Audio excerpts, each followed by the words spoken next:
Got another letter from that zoo, Herb. They still want us to move there? Well, they upped the offer. They'll give us our own ice machine, all the squid we can eat, and walrus-to-walrus carpeting. Well, that sounds good, Don. Can we still watch Beakman? Well, one little glitch. Yeah? They don't have a TV. No TV? No Beakman? No way! Fact. At 90 degrees below zero, your breath will actually freeze and fall to the ground. Ow! So watch your toes. I'm Beakman, and you've just broken into Beakman's World.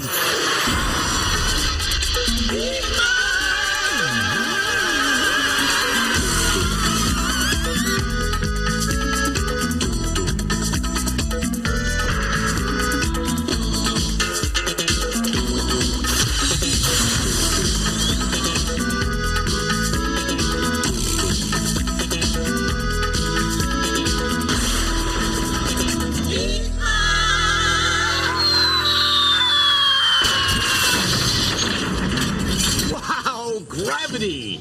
It's still the law! Are you ready for some questions?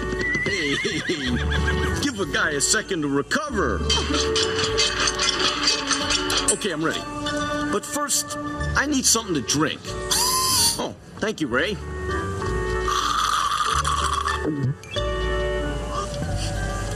the end of the show, I'll tell you the address where you can mail in your questions. All right, Josie. Fire when ready. Paul. Matthew Emmerich of Oxford, Michigan asks, Dear Beakman, why does a straw look bent when it's in a glass of water? It's true. Why, it must be... refraction.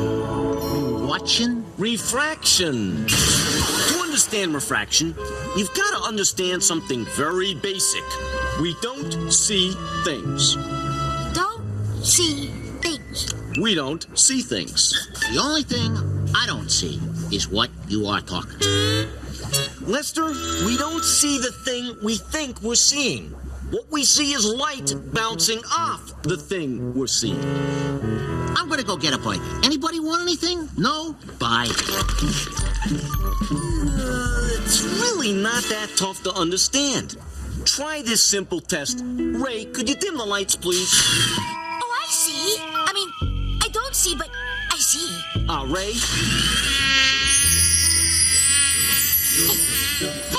Hey, I got it. Light bounces off things.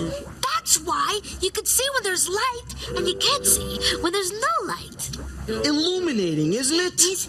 And incredibly crucial to the idea of refraction. Let's look at the glass of water and the straw again. Now, when we look at the straw, we're not really seeing the straw. What are we seeing, Josie? Tell it to me quickly.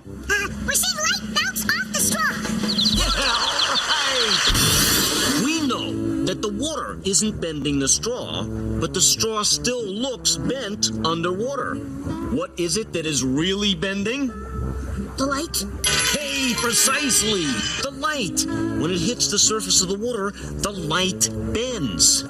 Light travels faster through the air than it does through water. So when it hits the water at an angle, it pivots and goes at a new angle. It bends. Now dig this. I'm going to show you how you can see a coin in a dish without looking over the rim. For this one, Ray, I need you to be my eyes, okay? Good. Here we go. Now, put the coin in there. Can't see the coin, can you? Now we'll add some water. Boom, boom, boom, boom, nice and gently. And put a boom. Okay. We all know that coins don't float, so how do you explain what we're seeing now? Refraction. Lester, there's a high five in this with your name on it. Okay, Beakman. So now that I understand what you're talking about, I got just one question about all this. Yes? Who cares? Everybody. We use use refraction all the time. One tool we use to refract light is a lens. Hey, Ray, fork over your glasses, please. Thank you. The lenses in Ray's glasses bend light so that he can see better. See, his eyes don't see correctly without him. Where'd you go? Where are you? I'm right here. Oh. Right here, Beak. You see, that's why glasses are called corrective lenses. What's this? What is this? Easy. Watch the nose. All right, here you go, Ray. Oh, there you go, Ray. Yeah. Ray, you got him on wrong. There you go.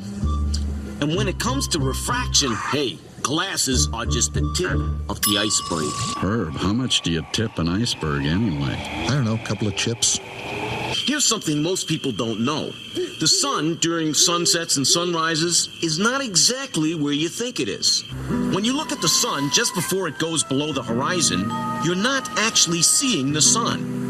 The sun has already gone down. What you are seeing is the sun's refracted light. Lenses are also used to bend light in cameras, copy machines, CD players, even telescopes. We use refraction to see worlds millions or even billions of miles away. Wow! Look at that. Or we use refraction to see things much too tiny for the naked eye, like in this microscope. Oh, he's ugly. Yeah, I'm gonna split. Coming up next, we make soda pop. And I mean pop. We'll pop back in a jiff. Beakman's World will be right back. Now back to Beakman's World. Get ready to slam dunk your cerebellum. Here he is, the baron of the brainstorm, the captain of clarity, the Don Ho of the Did You Know, the one, the only, the Beakman. You ask him, I'll blast him. Now, let's poker. Find me someone to blame! Question, dear Beakman, does a skunk have any natural enemies? Yeah, anybody who meets. Answer, the great horned owl is the only creature that will eat a skunk, which is probably why people think horned owls are so great.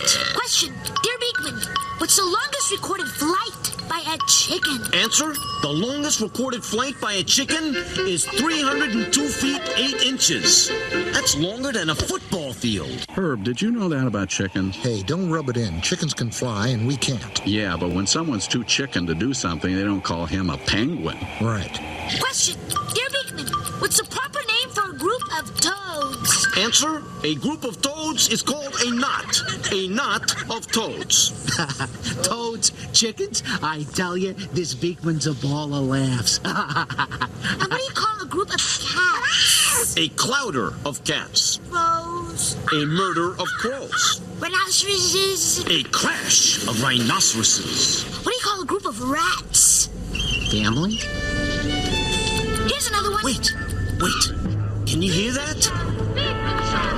Hear what? I feel a Beakman challenge coming on. The Beakman Challenge. I challenge you to... Wait just a sec. We're not quite ready. Any experiments performed at home should be done with adult supervision, and all appropriate safety precautions should be taken. All directions should be followed exactly, and no substitutions should be used.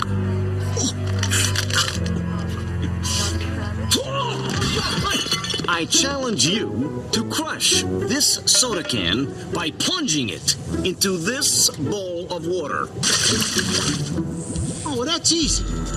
I would take the can and put it into the bowl. Then I would get up on the table and stomp it like a flamenco dancer. Hey! Hey! Ole! Ole! Hey! Hey! Yes, you could do it that way, Lester, but think of how foolish you would look.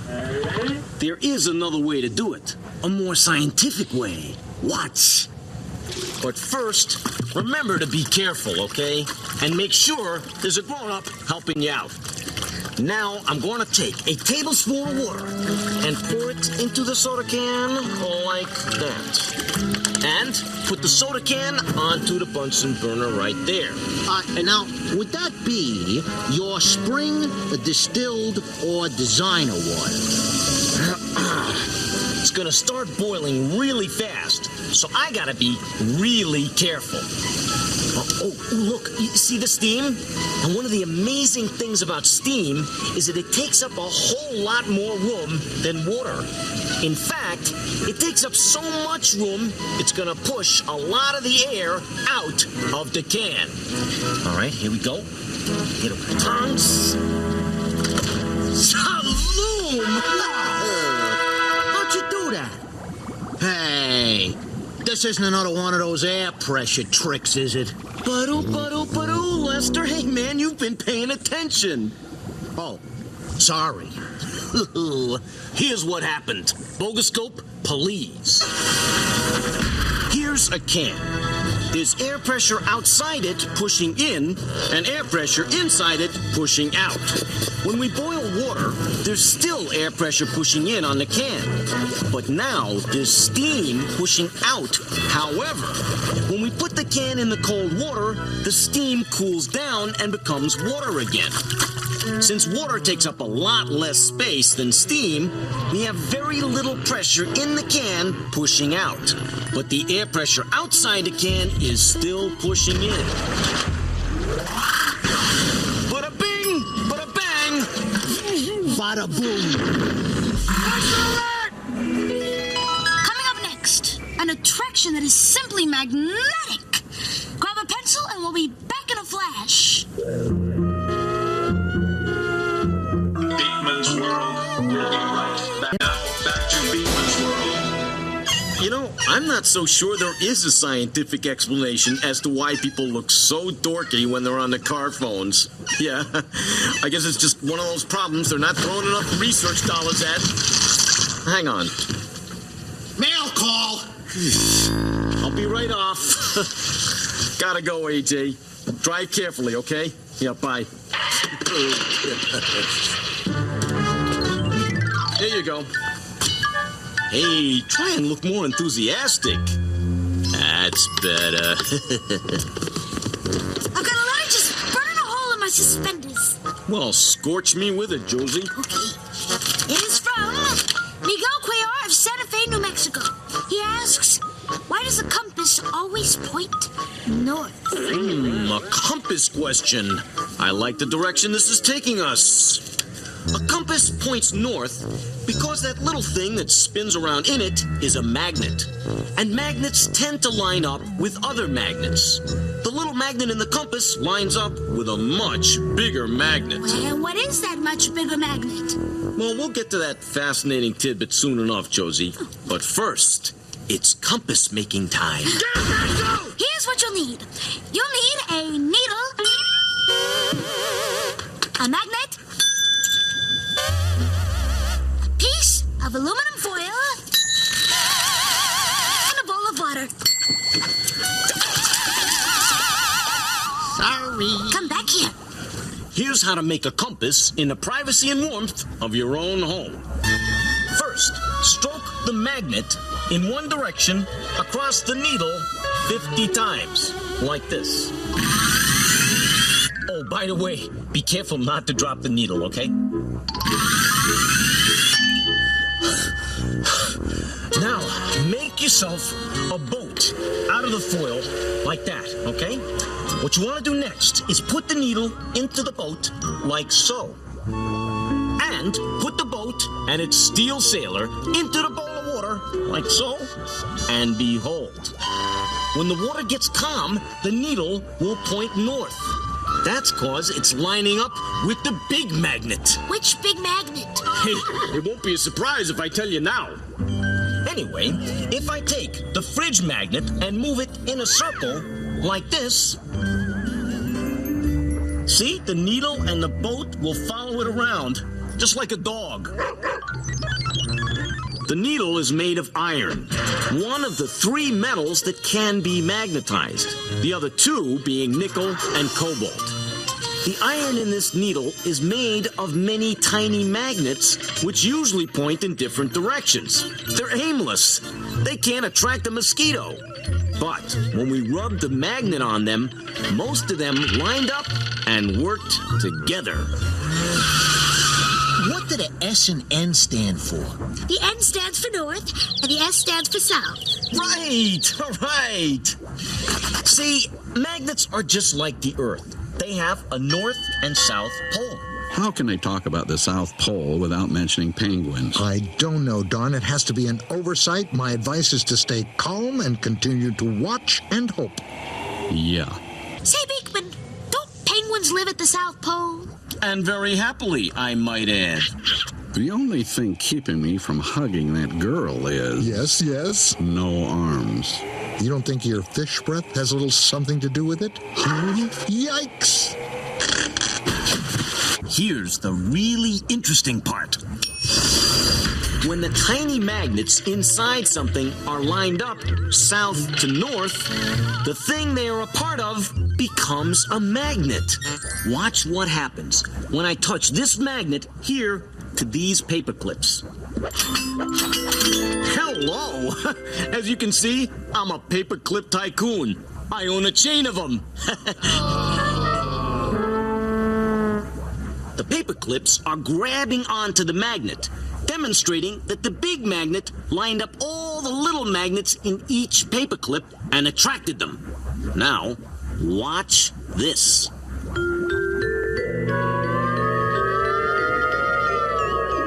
Levitating paper clips. I don't see that on the shopping channel. Is it working yet? Just about. All I gotta do is get the... How about now? You have such a delicate touch, Lester. This just in. It's some sort of singing telegram. Oh, we'll see. Dear Beakman, each week I'm drawn to your dynamite show. I can't pull away from the TV screen's glow.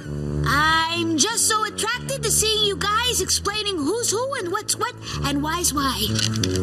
But maybe this time I can help you explain why magnets and compasses seem to have brains. Signed, Jeffrey Picetto of Baltimore, who obviously knows about magnets and more.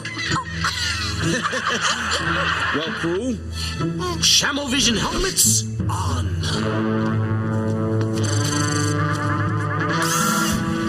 Okay, let's see what he has to sing. First, I'll program the Shamovision deck and check it out.